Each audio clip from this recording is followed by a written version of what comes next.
Welcome. Oops. Welcome, everybody. Today we have a special guest, two in the house, and we're going to be talking about mindset and the mind. That's something we don't see, and sometimes we can neglect it. So I would like, Christine, if you could introduce yourself, and then Terry, who you are, what you do, and who you serve, and then we'll get into our podcast on mindset. Okay. Sounds good. Thanks so much for having us, Pete, on this My rainy pleasure. afternoon. Yes. Yes, my name is Christine Despres. My business is the Wellness Navigator. I am actually a registered nurse for over 30 years, and I specialized in rehabilitation, dementia, and hospice. About 10 years ago, I started to realize I needed to get ahead of the curve and help people 20 or 30 years before the symptoms set in and disease and illness were just part of the program. So my focus now is a holistic brain health coach, and I help women in midlife create a blueprint for aging well, staying sharp and confident so they can enjoy their life, honestly. Ooh, I love that. Yeah. It's just music to my ear and to my brain. So thank you for being here. Terry, who you are, what you do, and who you serve, and then we'll get into it. Terry Phoeicie, I'm founder of Essentia Mindset Evolution, and I'm basically a hypnotherapist. Also practice NLP techniques to help people go from where they are to where they want to be by removing the obstacles in between. I got here because it worked for me. I use hypnosis and NLP to help people become who they were created to be. Wow, I love it. You know, before I had a stroke, I never really thought about the brain. I just didn't, I just thought it was there and it is what it is. But when I started doing some things and researching and finding out how kind of incredible the brain is, I really had an appreciation for what I was starting to put in my body. Christine, I've been on your I've been on your workshop, so I know a little bit. Tell our viewers, what foods really feed our brain, and why is it so important to give them what they need? Absolutely. That's one of my favorite topics, Pete. I love talking about food. I do believe that food is medicine, but I definitely don't believe it should taste like it. So I enjoy everything I eat. It's not always perfect. That's also important. But in general, if we are eating an anti-inflammatory diet, that's going to be the best food or fuel for the brain. If you think of it like a car, you wouldn't put diesel into your regular car engine, right? And so if we think of the mind that way, what we are fueling our body with is what is basically running that engine and fueling your ship. The brain is your greatest asset, the CEO of your life. So really thinking about what you're putting in your body and how that affects your brain overall. The U.S. Pointer study is a great study that came out last year. I won't go into all the details, but scientifically, the MIND diet, which is the Mediterranean diet and the DASH diet together, this is proven to prevent cognitive decline up to 50%. And a little bonus in eating that way is you naturally lose weight because you're eating real whole foods that actually nourish the brain and the body. So salmon and olive oil and leafy greens and lots of vegetables, nuts and seeds and berries are the major components. And then limiting those things that we all know are bad for us. But I will just mention, a little bit less on the red meat and the butter, the processed foods, the potatoes, the fried foods, the sugary drinks, limiting those. Not saying you can't ever have them. It's not a restrictive program. It needs to be a lifestyle. But when you put brain health at the forefront, you can still enjoy yourself now and then and enjoy the cake, but go back to eating well and your brain will be happy. Yeah, there's a lot to be said. I had heard for years about brain fog, and it was kind of like that was a understood part of just the journey. But understanding what you just said and Mhm. how important it is to give the brain what it needs gives you clarity and so much more energy. Because I gave up Mhm. sugar. I drink my coffee Nice. with a tiny bit of cream. I gave up Yep. a lot of things and I started adding things like avocado and blueberries and walnuts and things. Yep. And I once I saw the difference, I just kept going. It wasn't like I had to wait to see the difference. My Mhm. energy level was so much better. My brother even said, like, Pete, you're sharper after your stroke than you were before. And I said, because I'm feeding my brain the right things. So, Yeah. Terry, you mentioned about being stuck, and that was a big part of my journey. I always would crash and hit walls. So, talk to us about what that means from a standpoint of this, because we have so many thoughts that go through our head. It's hard. Mhm. And I want you to comment on this because Jonathan, who's speaking at our event, he was on and he was talking about therapy as a relationship. And I'd never heard that before, that Mhm. relationship with a person who helps this. So, talk to us about what hypnosis does to help people get unstuck. Peter, that feeling of getting stuck can come from a lot of different places, and one of them that I hear of quite a bit is when somebody has either experienced something throughout their life, whether it was when they were a child, or if it happened in adulthood, getting fired from a job, losing a partner, a divorce, those kind of things. And a lot of times, what happens is people get into negative loops where when they think of a certain situation that happened, always think of it on the negative side of things, and that sometimes creates a picture in their mind. But people who are especially people who are visual people, um, people that are auditory people might hear a voice telling them that they're no good. See, you lost the love of your life. It's all your fault. That kind of thing. So they get these negative loops going. So what we do with hypnosis and NLP techniques is we help them to change that picture, because what can happen is that negative loop runs long enough, that can start to become an identity problem. Because that person starts to believe that Mhm. that's really who I am. Yeah, it must be who I am because that's what I always hear and what I always see. So we help them to change that, either change the narrative, change the feeling that they're having, or help them change what they're seeing visually in their mind. Hmm. Do you feel that in your journey, did you have to calm the brain down? Was there techniques that you were doing as you were going through it that was one of the things that you were doing? Because we have 12 to 60,000 thoughts that go through our head. And if we're in that negative loop, a lot of times we got so much noise going on. How do we Mhm. calm down that brain? What would you share with our viewers on that topic? Well, a lot of times it's again just that loop running. But what we need to do is we need to also clear out the clutter of the things that aren't true. You have a candid but a caring conversation with a person, and you say, they'll bring up a situation like somebody, nobody likes me, for example, and you say, wow, really, nobody, your mother, your father, nobody likes you, and you start to have these conversations, and those conversations are good at clearing out a lot of that clutter that they spend time thinking about that is basically useless.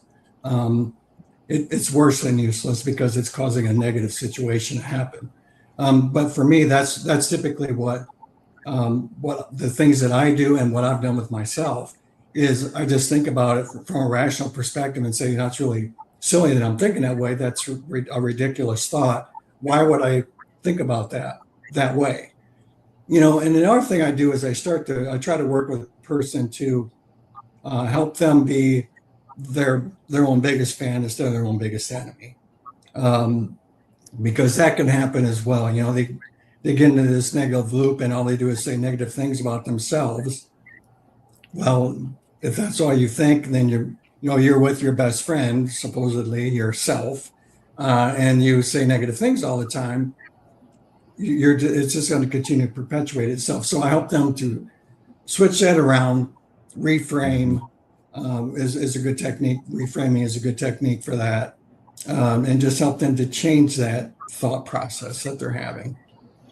And once you clear that clutter and start focusing on the things that really do make sense or are actually true, the brain automatically quiets down because you take a lot of that clutter away. Mm-hmm.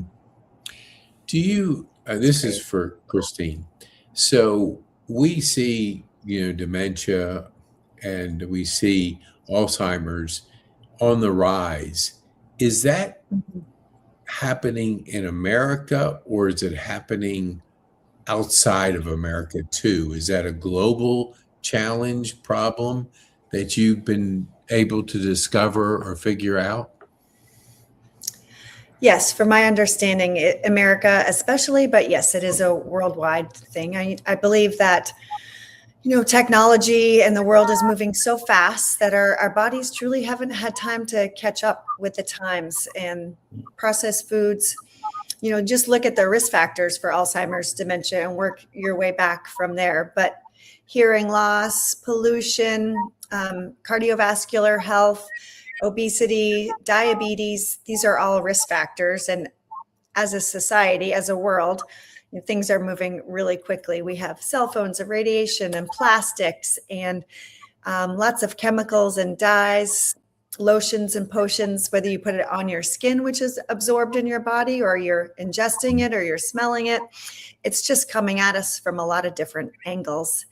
And the body cannot really process all these toxins. It doesn't recognize them. They're clogging up our systems and making things more challenging for our bodies to do the miraculous work.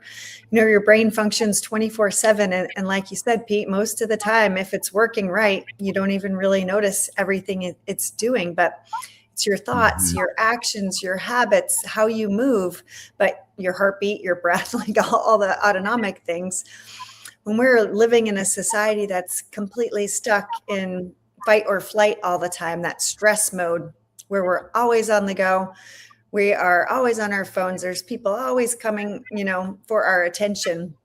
Our body doesn't have the same chance to rest and digest like it used to, like it needs to filter out the toxins and to process whatever's being put into the body or coming at it. And so that lack of downtime, the poor sleep, and the busyness is kind of all compounding with the environment around us. And unfortunately, gosh, I think there's 7 million people in the US with Alzheimer's. The number is expected to double or triple in the next 20 or 30 years if we don't honestly change our ways. And 2/3 of those people are women. Oh, really? So, Why would that be the case? Is there something? I know there's a difference between us, but why does the brain of one differ from the other? There's some great scientists out there that are beginning to study this, but women's health was not studied very much over the past, 10, 20, 30 years, just because of the pregnancy risk. And they had some studies that went wrong. And so they sort of took women out of the equation for a while, but they are getting back to studying this. The obvious answer is hormonal shifts and understanding how much of effect estrogen has on the body and brain function. And even just going through the change in midlife, you can lose up to 30% of your brain function as a woman just based on hormonal regulation. So that right there is an indicator to me, but I'm definitely not the scientist, but I'm ready and interested in the results that are coming our way. Interesting. I've seen a lot lately on creatine. So I would love, Christine, if you could comment first, and then we'll ask Terry. What has that been in your travels journey? Do you recommend it? Do you take it? Is that part of your routine at all? It is. I've been experimenting with creatine for the past 6 months or so. I usually wait for the trends to, filter through the biohacking world and the Mhm. wellness social media reports, and then they get to like the brain health experts and the Mhm. real scientists, and I start to make some suggestions and some experiments based on that. I am trying. I'm also trying to create more muscle, so I think it's good for that. And then the brain health experts are saying it does help with mood and cognition. It's Mhm. relatively inexpensive, doesn't have a lot of side effects. It's very individual, like any medicine or supplement. I really feel like I just wouldn't tell everyone to take anything, except for maybe like omega-3 and vitamin D. But it's not a bad idea to consider, especially if you are lifting weights or using your muscles and want to see quicker recovery and greater response. You do have to take about a double the regular recommended dose to actually have it cross the brain barrier. So you have to work your way up into the 10 gram, maybe a little bit more. So that's something you have to experiment with your body, how that feels, and if you notice any difference. Yeah, there's, I have always, when I would ask after my stroke, like, how long am I going to be able to do this? And they'd say, we don't know, because every brain injury is different. So they Yeah. wouldn't give me any indication of anything. So you're kind of out there on limbo. What do you think, Terry, about creatine? What have you heard? Is there anything you're doing that you could share with us? Yeah, well, I mean, I was around when creatine first started to get big back in the 80s. And I think it's come a long way in terms of um, the opportunity for these companies to test it and make sure it's pure and there's not a lot of junk in it. So I would say, I do take it. I've taken it, I don't know, 3 or 4 years, probably now pretty regularly. But I only do about 5 milligrams a day. Mhm. I did it just to help with maintaining muscle mass as I age.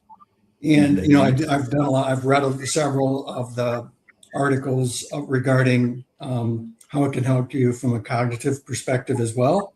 I don't take the 10 grams. I will try it to see if I notice a difference. And but I know a few people that do take it, and they take it for varying reasons.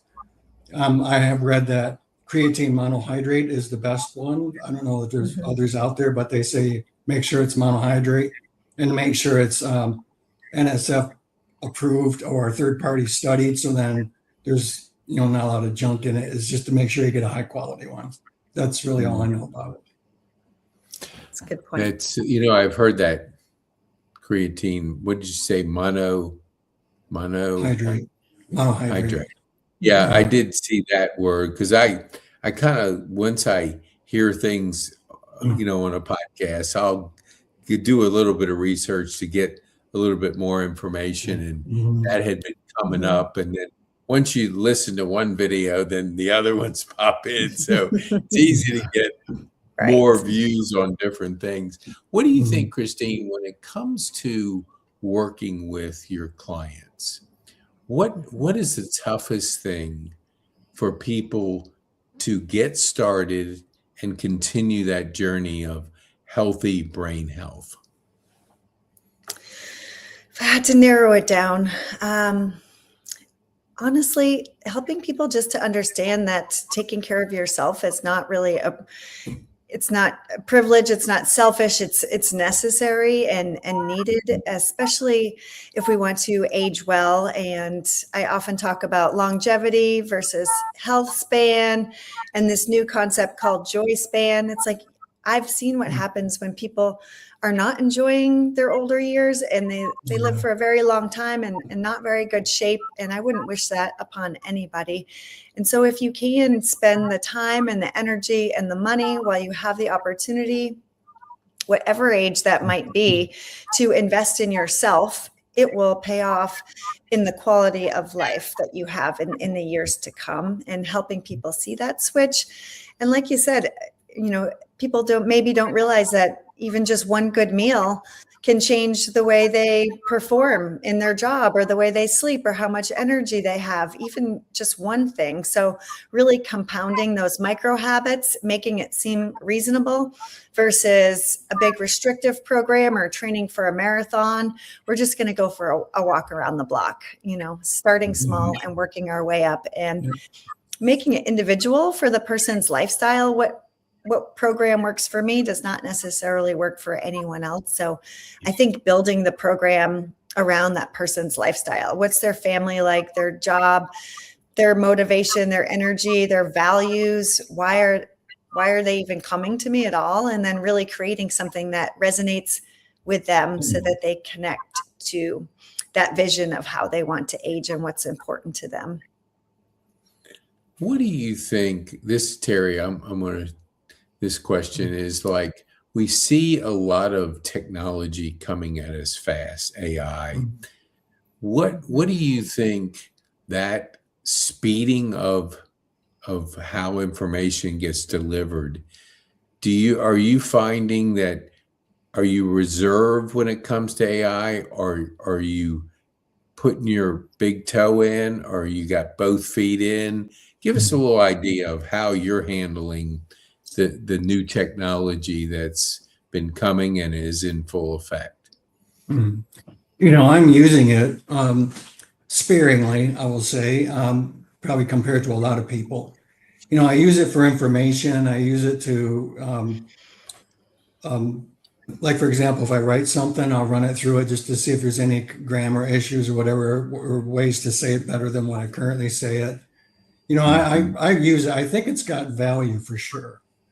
I'm concerned with some of the news and some of the stuff that's in the media right now about how it's being basically termed a doomsday type situation where it's going to take over the world and kill us all. And I really don't think anybody's going to let that happen for one. But I think as we go forward, it's just going to continue to get faster and faster. I don't know what the end game is going to be, but I do use it, and I think it is a valuable tool.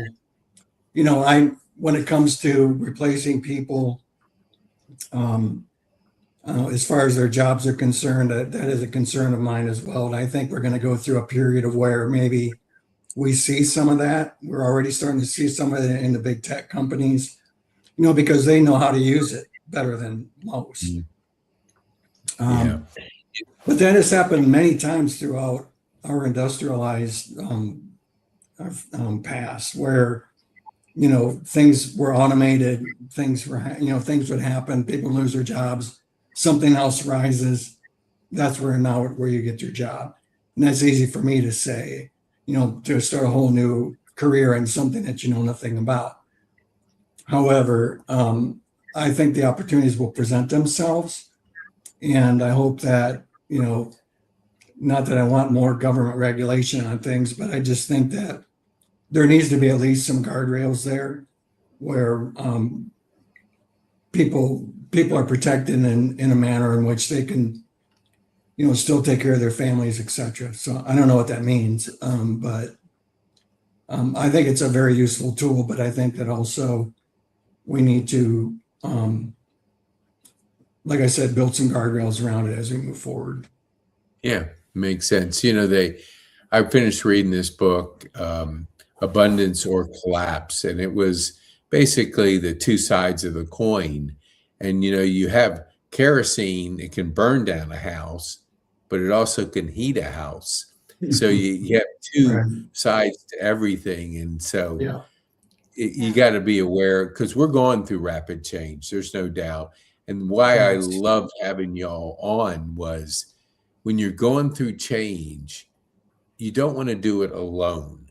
You want to do it in community with somebody that is trained and can help you through that transition. And I know, Terry, I know your story that, by getting that help to find that next chapter of your life, it's a big thing when you're deciding to make a change. And I'm sure with Christina too, Christine, is that when you're a nurse for 30 years and you're okay, I'm going to step out and do something completely different. Mhm. It's that unknown. I mean, it's you're learning something new, but the brain does like learning something new. Mhm. What was the biggest challenge for you, Christine, when you're serving, you're a nurse for 30 years, now you're doing something completely different. What was that like for you Yeah. for your transition? Well, Pete, it was it was pretty overwhelming, to be honest. It's been an Mhm. interesting process. I started about 10 years ago, slowly. And then when COVID came, as a director of nursing and infection preventist, I was not really able to do much. So put things aside and got my daughter off to college and was able to really focus. And that's what I was hoping I would really be able to focus. But I understood that I don't know how to run an online, I'm not an entrepreneur and I don't know how to run a business. So seeking coaching, don't, like waste thinking that you're saving money, but you're not being efficient or effective. And so coaching in every angle, whether it's a coach in your community like Pete for your mindset, like Terry, or for your health and wellness and your brain health. I did it for business. I did it for business school, and it was a huge investment. And I thought, I'm not making any money. How can I spend this much? But I'd still be spinning my wheels if I hadn't done that 4-month coaching program. And those women can be my mentors for forever, for as long as I still want to learn and grow and go through changes and face obstacles and challenges with the right mindset, honestly, because business is really mindset, right? I don't know if you have any favorites out in the business world or in your coaching world, but people like Bob Proctor and Wayne Dwyer, it's like 95% of what we do is our mindset. And yes, Yeah. the strategy is important, and I needed to learn those basics, but I also needed to learn my mindset and to have faith that what I was doing was heading in the right direction, even if I didn't know where that was, or that I would figure out if it was somewhere different, if it didn't work out the way I was headed, that I would be able to make those adjustments. So having that faith about your path, your mission, your business, it's not maybe going to be exactly where you thought it was, but knowing and trusting yourself, I think, is one of the most important things. Yeah, you said investing in yourself. And for my whole career, never hired a coach until I had a stroke. And when I got such transformation, I decided to pursue it. And I think investing in yourself is the best investment you can ever make. It's the best return.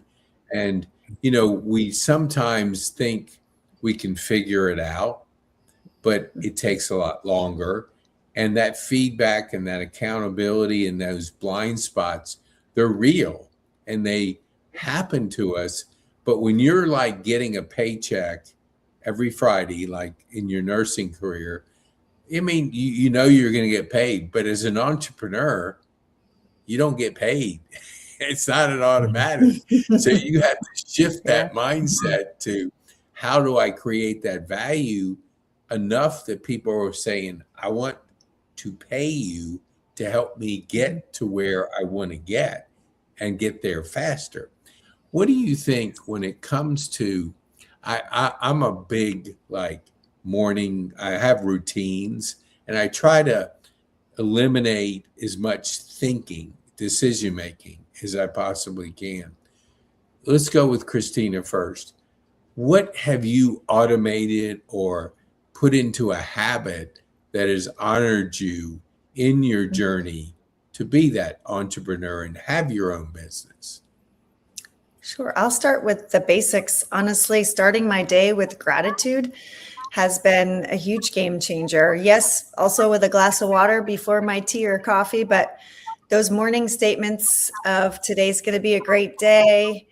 I can do anything that comes my way. What am I looking forward to? What am I grateful for? Before I even get out of bed. And that sets your brain up for success. It's the vehicle to get you to your destination. So if you tell it that it's going to be a great day and what you're looking forward to, it will help get you there, and it will look for ways to enhance that along the way. So that has been a huge shift for me. Honestly, I don't know, during some of the setup and during the business, I didn't always have a super optimistic attitude that things were going to work out. So that was one of the biggest shifts that helped me. Thank you for that. Mhm. Terry, what about your transition to when you were getting that paycheck every Friday, then all of a sudden you step out and it's that, well, there's no paycheck coming Friday unless Right. I get out there and put that value out there. What kind of habits have you developed that have served you well in that transition? Well, for me, I had to, first of all, go back and work on my identity because my career had become my identity. And once that, I retired pretty abruptly. I didn't have a plan after that. And so basically, when I left the work, my identity went with it. So I just took some time and did some, I got on some online courses and things like that, just trying to help me to understand what it was that what I wanted, what I would do if I could versus always doing what I had been expected to do. So if I could do anything, what would I do? And I ended up here. Because it worked for me. Hypnosis worked for me and pulled me out of a pretty deep place. So now I'm similar to Christine. I have some morning habits that I do. I usually, first thing I get up in the morning, I usually drink about 24 ounces of water. I stopped drinking coffee because coffee always gave me a terrible afternoon crash, which, it was really unproductive unless you drink another cup of coffee and then you can't sleep at night. So yeah, I do about 24 ounces of water in the mornings because that just kind of gets everything moving. I also do some gratitude. I usually pray every morning when I wake up first thing, to be thankful for what I have, and then to ask for guidance moving forward and strength and courage and confidence, etc. Persistence. I probably have more of a morning routine than anything else. Beyond that, get into who knows, on any day it's different. Going forward, that is something that I feel that I need to do a better job of, is to plan chunks of time during the day and put specific things together that I need to do during those chunks of time. And I think that will help my productivity a lot. Yes, yeah, that makes so much sense. Yeah, I for years I was kind of healthy, but I never did the hydration in the morning. And probably the last couple, 3, 4, I have been. I keep about, I think it's 20 ounces of water on the nightstand, and that's the first thing I do is hydrate. And it's amazing what a difference it makes. It's kind of like you hear people that are like droggy to get out of bed and stuff like that. I can't wait to get out of bed. And especially when I drink the hydration, it's just like I start the day clear, and that fog or whatever drogginess is not there. And somebody explained to me, this was a few years ago, that you dehydrate through the night and you have to rehydrate in the morning to get that brain going and get that body going. What would you, if you had a magic wand, Christine, and you could wave that magic wand, what would you wish for? Interesting. Well, world peace. Yeah, that's a good one. That's a good one. I know, not my normal answer, but I think Let's just today say, that's what I'm feeling. Okay. Okay, let's do it to your business. Let's Sure. go. If you could do the magic wand for your business, what would you wish for? I'm hoping and moving towards having an online business manager that will help me organize all of my systems and create automations and systems in place for my program that really have all my documents, everything branded. Similarly, my program is an eight session program, and so it is quite organized. But when you think about how magically it would be if it were just pristine and wonderful and all set up, that would be what I would wish for at this point. It is a work in progress, and I'm heading there. But I'd love to click my heels 3 times and make it happen. Yeah. I love that. No, I love Wizard of Oz. That is such a wonderful.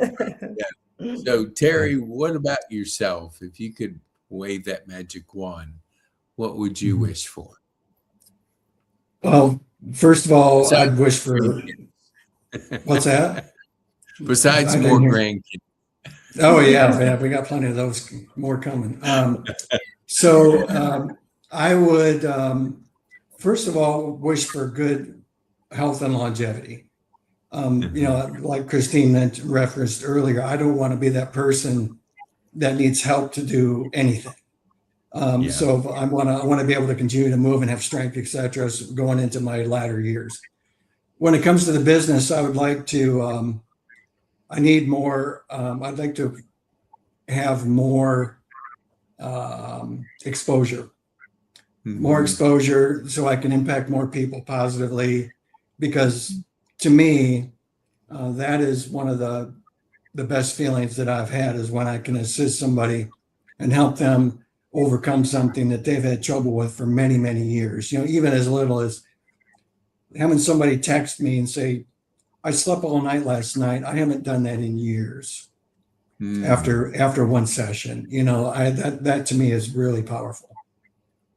Yeah, it is. That transformation, it's that fulfillment that you get when people respond in that way. Because, life is, I think somebody explained this, there's nobody that gets through struggle or pain or trauma. It happens to everybody.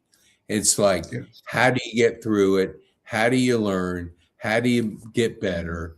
So, when you hit that rough spot, it's not like it's the end of the world. It's just a challenge, but it takes a little bit of that mindset to the first time you get through it, the second time you're a little bit better. So it is a journey. What would you say to Christina at 20 years old? Like, what advice would you give her now that you look back 30 years in nursing? You're now helping people really get healthy brains and being able to coach through that. What would be the advice you would give to a 20-year-old Christine? Oh, me? I thought you were having Terry give me the advice. Sorry. It'll be next. He gets to hear yours. I want Terry's advice. Yeah, you want me to tell Christine? Okay. All right. Let's do this. No. All right. Terry, 20-year-old Terry, you're advising him what you know, what you've been through. What would you tell a 20-year-old Terry? I would say believe in yourself and believe in your vision, and you can accomplish anything that you set your mind to. That's beautiful. All right, Christine, that 20-year-old Christine's there just waiting for that advice. What would you tell her? Yeah, I'm going to go back to joy, honestly, to enjoy your life. I know there were times where I didn't want to work in the hospital, and not to say yes or no, but I think you should really, enjoy what you're doing. Yes, you are going to have to work hard at periods of your life. And as you said, Pete, times are going to ebb and flow throughout, but maintaining that joy and happiness. And it's always not just about the destination. It's about enjoying the ride along the way and taking time to enjoy your life on a daily basis, not just the next vacation, the next promotion, or when you get to this particular point in life when I'm done having children or when I retire. Really making those years count along the way and having a sense of joy and appreciation and gratitude and love for the life that you're living. That is beautiful. I'm going to break for a commercial, and then we have one more final question. For our viewers out there, Terry and Christine are going to be two of our 12 speakers that we're going to have this Saturday at Grace Church next to Town Center. So if you want to get more and meet people of the caliber of Christine and Terry, come on out. You can go to pkane.me/live, and I'm going to see if I can get the QR code up there. Get the right one. There we go. Here we go. Now, that QR code will also get you to a spot where you can register.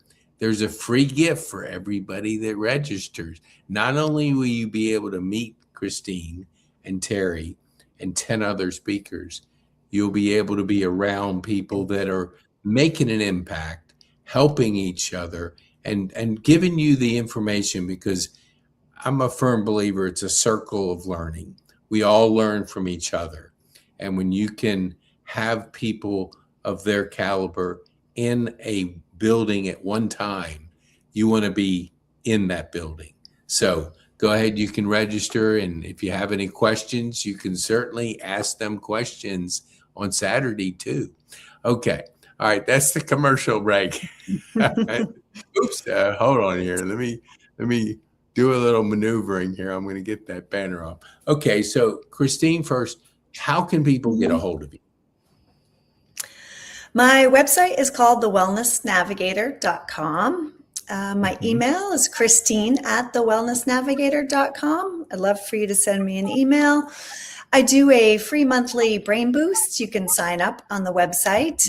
It's 30 minutes virtually the first Wednesday of every month, where we pick one brain health topic, do a short meditation, a little reflection, and learn a tip or two. That's a great start. I also have a fun quiz. Why is everything harder after 40? And that's a great way to figure out where you're at with your own brain health and set a path forward, how you might fall in love with caring for your brain, your greatest asset. Oh, that's beautiful. I have participated in the Wednesday, and it is wonderful. You want to go to that. You want to be able to have somebody guide you through, because it's an area that we don't know a lot about until we step into that, and stepping into it, and keeping our brain healthy, keeping our mindset right. It's like anything. It's a muscle. And if we don't exercise it, we don't get the strong muscle that's possible. So Terry, how can people get a hold of you? Website is essentia.llc. And so once you go on that site, there's a contact form you can fill out and send your information to me or ask questions. Or my email is terry@essentia.llc. There's also a phone number. I'm not going to give it out here, but where text works best. But usually email is best, because I can get a message from somebody and we can correspond, and then we can set up a phone call. Awesome. So one final question for both of y'all. Okay. And we'll go girls first. What would be the one thing that you would want our viewers to take home from our time on this podcast, Christine? That the time and energy you spend taking care of your brain really will have a trickle-down effect in every area of your body. When you start prioritizing brain health, you'll see that your metabolism improves, your metabolic health improves, you start sleeping better, you have more energy, you're making better choices, you're incorporating better foods. This, inspires you to want to go to the gym, but it also improves your mood and your outlook, your relationships, your performance at work or with your friends or your family. And it really does just have this amazing compounding effect. So it's a great place to start at the top. Try not to complicate things too much, and then just see how it rolls out for the rest of your body and your life. Honestly, it's the hardware of your soul. So deserves that love and attention. Ooh, that is beautiful. Thank you for that. Terry, oops. What would be the one thing you would want our viewers to take home from our time on this podcast? That just because you're in a state that you aren't comfortable with right now doesn't mean you need to stay there. You can get help, and the help is drug free. It's painless. But I can, if you're having trouble sleeping, if you have, anxiety, if there's, just things that are preventing you from moving forward, if you have fears, phobias, things like that, the things that stand between you and who you want to be, contact me and let's have a discussion and let's see if we can help you out. Because I want you to spend the rest of your life being exactly who you want to be, not who you are now if you're not happy with it. Well said. Thank you both for taking the time to be here, and we appreciate you giving yourself this Saturday to people. So if you want to come and get more of Christine and Terry, register at peatcane.me/live. All right. Thank you all for the time, and thank you for being here in the community. Thank you, Pete. Have a good day. Bye. Okay. Bye. Oops. I hit the wrong button.